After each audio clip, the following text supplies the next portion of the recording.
Many of Deadlock's heroes are examples of classic character archetypes and literary themes, but the thing I find very interesting is how, in Val's portrayal of them, they kind of flip them on their head in very interesting ways. The first of which that I want to talk about being You can't kill the dead.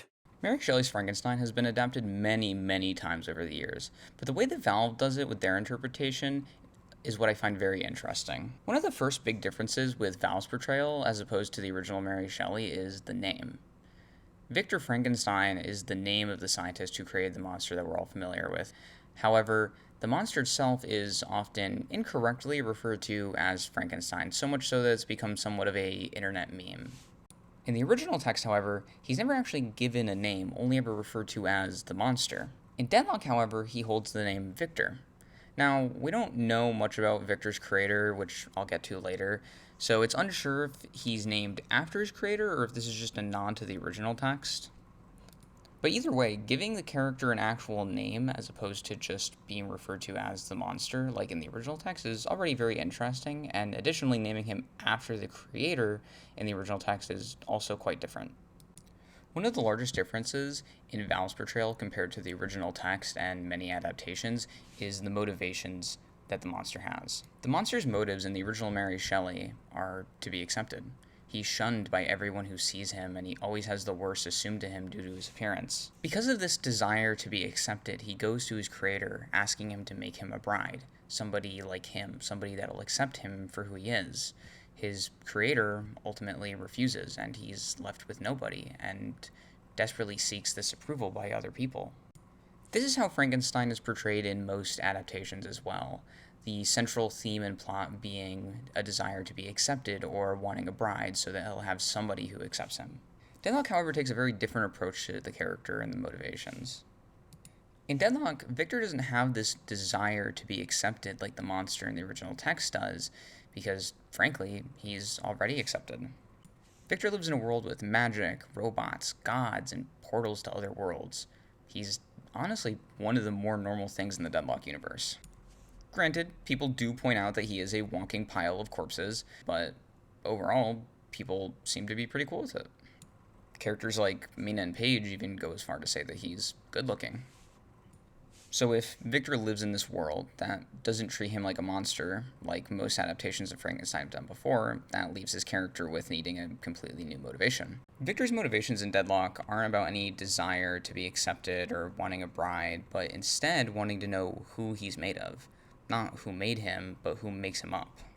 In Victor's backstory, he's described as having woken up alone with no memories on a mortuary table, and his only stated motivation being wanting to identify the body parts that he's made up of.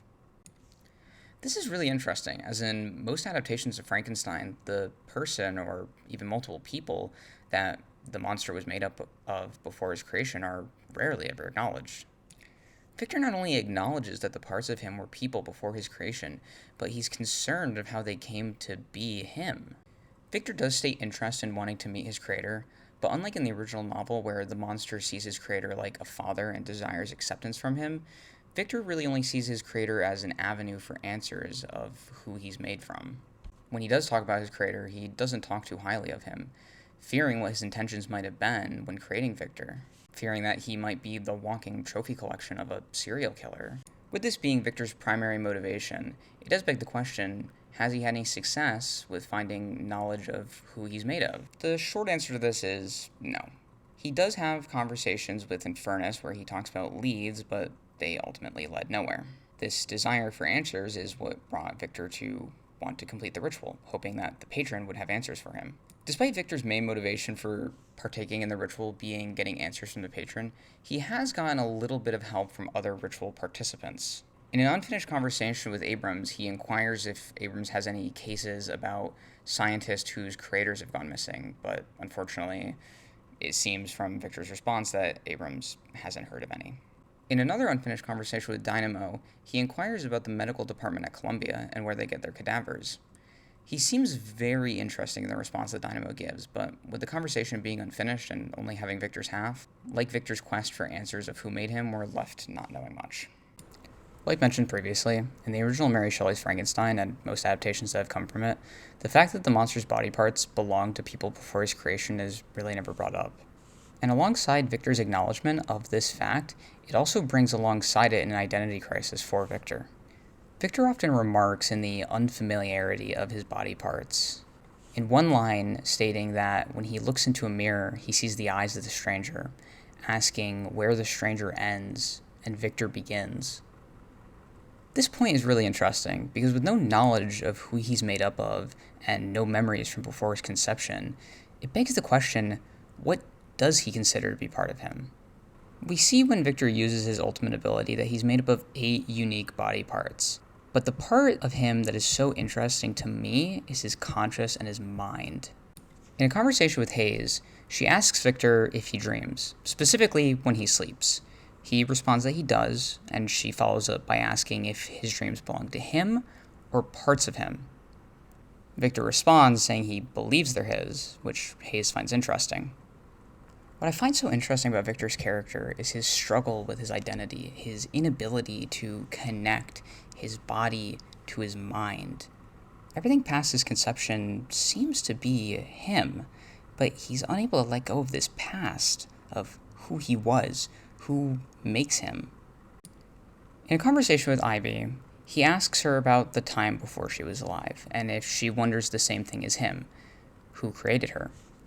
She says that my life started when I met the Arroyas, the family that she saved when she came to life, and that anything before that doesn't really matter to me. In the original Mary Shelley, the monster, overcome with grief after the death of his creator, states that he's going to incinerate himself. He doesn't see a future for himself as the world that he's been brought into refuses to accept him, and because of this, he doesn't see a life worth living.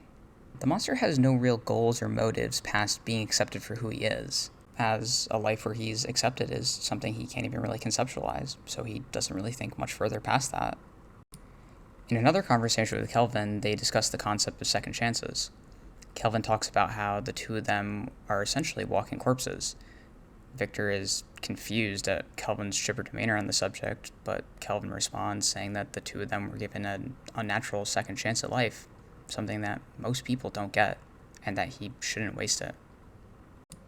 With this second chance, Victor has prospects.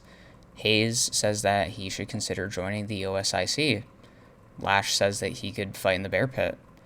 And Mina even says that he should wear one of her outfits on the runway. Unlike Victor, the monster in the original Mary Shelley doesn't have any possibilities like this. He is entirely held back by society's inability to accept him. Victor takes this classic man versus society theme that the original Mary Shelley has, and instead turns it into a man versus self. In the original Mary Shelley, the monster is unable to accept himself due to his appearance, while in Deadlock, Victor's unable to accept his appearance because to him, it's not himself.